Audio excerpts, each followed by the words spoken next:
Bienvenue dans les vidéos Ma vie d'expat de la chaîne Devenir bilingue. Si vous suivez mon blog devenirbilingue.com, vous savez que je vis en expatriation en famille. Donc aujourd'hui, je vais vous parler de cours de français pour les enfants. Pourquoi ? Parce que l'un des challenges quand on vit en expat avec des enfants, c'est d'acquérir le bilinguisme, mais c'est aussi de maintenir le français à un bon niveau à l'oral, mais aussi surtout à l'écrit. Et ça, c'est d'autant plus vrai si les enfants sont dans une école où ils n'ont pas de cours de français. C'est le cas de nos garçons qui sont à l'école américaine, donc ils sont immergés quasiment toute la journée en anglais. Et finalement, le plus compliqué, c'est pour eux le français.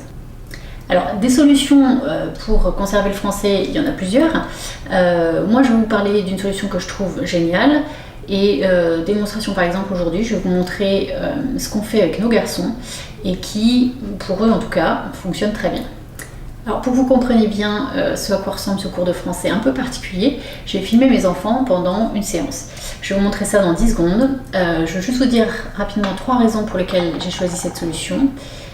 1, c'est un vrai prof qui fait un suivi personnalisé. 2, ce sont des cours qui sont basés sur le programme de l'éducation nationale. Si on le souhaite, moi c'est ce que je voulais, ce qui permet de valider le CNED si on en a besoin. Et 3, un budget super raisonnable. J'aimerais que vous me trouviez le mot polysémique qui a plusieurs définitions. Est-ce que tu peux me dire la première définition, Arthur ? Petit bâton mince et flexible qu'utilisent les Chinois pour manger. J'ai déjà trouvé. Deuxième définition, monsieur Théo. Ah, moi c'est. Pain long et mince d'environ 250 grammes. Ok. Et la troisième définition, Andreas ? Long morceau de bois pour jouer du tambour. Baguette. Mais qu'est-ce que c'est ? C'est une baguette. Bravo, très difficile. Oui, ok. Je vous en mettrai d'autres dans votre devoir.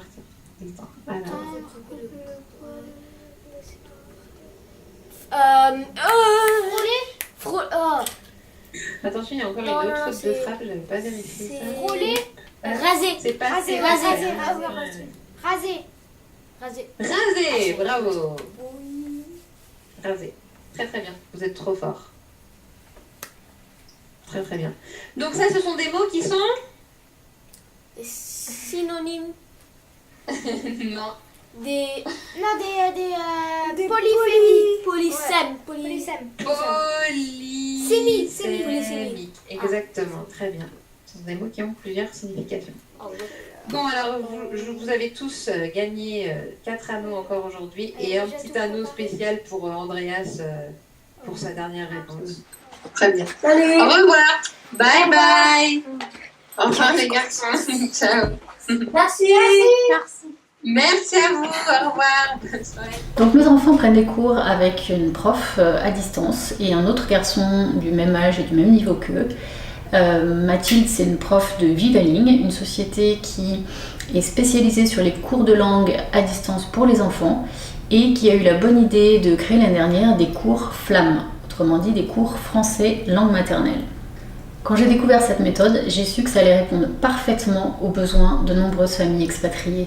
Parce que plein de parents étaient venus me voir pour me demander exactement ça, un cours personnalisé, mais si possible avec d'autres enfants pour partager les coûts. Et puis pour certains, la possibilité de suivre une méthode qu'ils avaient déjà entamée, Sainte-Anne, le gendre, les cours ATMR ou pour d'autres le CNED, pour pouvoir rendre les devoirs et obtenir leur certificat de passage en fin d'année. Ce qui est pas facile à imaginer quand on n'a pas testé ce type de cours à distance, c'est que les enfants en fait préfèrent ce genre de solution.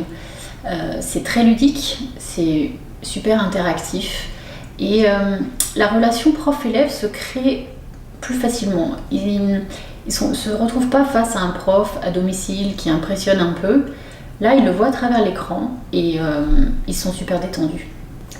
En plus, les profs de Vivaling sont formés à la pédagogie positive. C'est tellement important pour un enfant expatrié qui n'a pas beaucoup d'heures pour apprendre le français que d'être encouragé dans ses efforts et d'être félicité sur sa progression. Je vous assure que mes enfants, ils ont repris goût à cet apprentissage du français qui, avec moi ou tout seul face à leur bouquin, devenaient vraiment fastidieux. Évidemment, ils progressent bien plus vite. Des synonymes? Alors, c'est un peu des synonymes, mais est-ce qu'ils ont la même valeur, ces synonymes?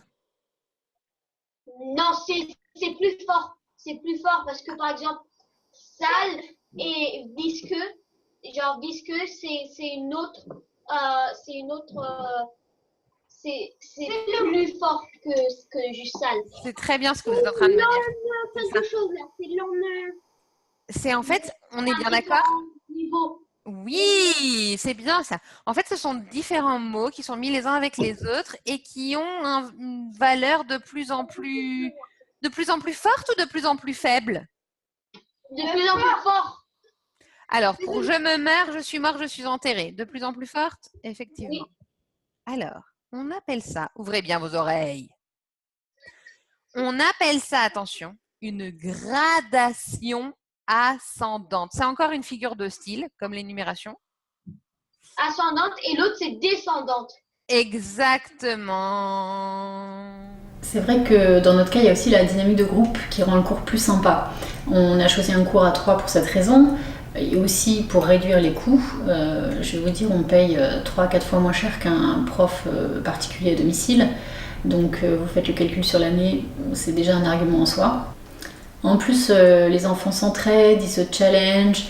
En fait, ils passent un bon moment ensemble. C'est plus du tout un cours assez chiant où ils regarderaient l'heure toutes les 2 secondes ou bien ils seraient assez passifs. Parce qu'en fait, regarde Arthur, il n'y a que 2 verbes dans cette grande phrase énorme. Donc en fait, il n'y a que 2 propositions. Il n'y en a pas plusieurs. Et ces 2 propositions, elles peuvent avoir qu'une liaison entre elles. Donc c'est soit il faut choisir, soit elles sont juxtaposées, soit elles sont coordonnées. La première, c'est de là jusqu'à là. Et la deuxième, d'ici jusque là. Mais pourquoi la virgule, c'est pas une... Parce qu'il y a car après, il y a les deux combinés. Oui, mais la virgule après personne. Parce qu'il n'y a pas de verbe conjugué après. Alors, la virgule après personne, en fait, elle sert, enfin, c'est une virgule, mais on l'oublie. On l'oublie parce qu'il n'y a pas de verbe après. Alors, mes garçons se retrouvent à la sortie de l'école avec leurs copains pour se connecter à leurs cours, mais évidemment, ils pourraient être dans des villes super éloignées puisque chacun peut participer de chez soi. C'est l'un des avantages des cours à distance, c'est que vous pouvez caler ça un samedi matin pendant que vous vous reposez tranquillement, votre enfant prend son cours sur son iPad, son ordi ou sur la télé. Ça, c'est pas mal. De toute façon, on sait tous que nos enfants sont plus vieux que nous avec la technologie. Donc dès 6-7 ans, il n'y a aucun problème pour eux pour s'habituer à l'application utilisée par Vivaling. Elle est accessible en un clic, le prof apparaît comme d'habitude et c'est parti.